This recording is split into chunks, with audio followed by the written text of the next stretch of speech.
Hello guys, அஸ்ஸலாமு அலைக்கும். இந்த vlog சண்டே எடுத்தது. நானும் ஹஸ்பண்ட் மட்டுங்கிறதுனால லஞ்சுக்கு இன்னைக்கு 1 pot ரைஸ் தான் செய்ய போகிறேன்.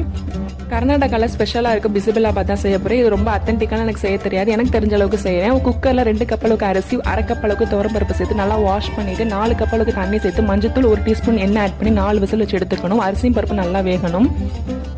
ஃப்ரெஷ்ஷாக ஒரு மசாலா பவுடர் ரெடி பண்ணணும். இதோட மெஷர்மெண்ட்ஸ் என்னென்ன ஆட் பண்ணியிருக்கேன் சைடில் கொடுத்துருக்கேன். இது எல்லாத்தையுமே லைட்டாக ட்ரை ரோஸ்ட் பண்ணிவிட்டு மிக்ஸி ஜாரில் போட்டு நல்லா ஃபைன் பவுடர் அரைச்சி எடுத்துக்கிறேன். ஒரு வெசலில் எண்ணெய் ஆட் பண்ணிவிட்டு கடுகு உளுந்தம் பருப்பு, சின்ன வெங்காயம், ஒரு தக்காளி, கருவேப்பிலை சேர்த்து நல்லா வதக்கிட்டு கட் பண்ணி வச்சுக்க வெஜிடபிள்ஸ் ஆட் பண்ணிக்கலாம். நான் இன்றைக்கி முருங்கைக்காய், கத்திரிக்காய், பீன்ஸ், கேரட் எடுத்துருக்கிறேன். உருளைக்கிழங்கு எடுத்துருக்கிறேன். வச்சு வச்சிருக்க மசாலா ஆட் பண்ணிவிட்டு தேவையான உப்பு ஆட் பண்ணிக்கிறேன். அரிசி பருப்பில் நம்ம உப்பு சேர்க்கல. இதில் தான் எல்லாத்துலேயுமே உப்பு ஆட் பண்ணணும். 2 டம்ளர் அளவுக்கு தண்ணி சேர்த்துட்டு 1 லெமன் சைஸ் அளவுக்கு புளி ஊற வச்சிருந்தேன். அதையும் உள்ள ஆட் பண்ணிக்கிறேன். நல்லா 10 நிமிஷத்துக்கு லோ ஃப்ளேமில் காய் நல்லா வேகணும். காய் வெந்ததும் அரிசி பருப்பு நல்லா மேஷ் பண்ணி உள்ள ஆட் பண்ணிக்கோங்க. தாளிப்புக்கு நெய் ஊற்றி முந்திரி போட்டு தாளிச்சா சூப்பராக பிசிபிளாபாத் ரெடி ஆகிடும். ரொம்பவே சூப்பராக இருந்துச்சு. ட்ரை பண்ணி பாருங்கள். நாளைக்கு vlogல பார்க்கலாம். பாய்.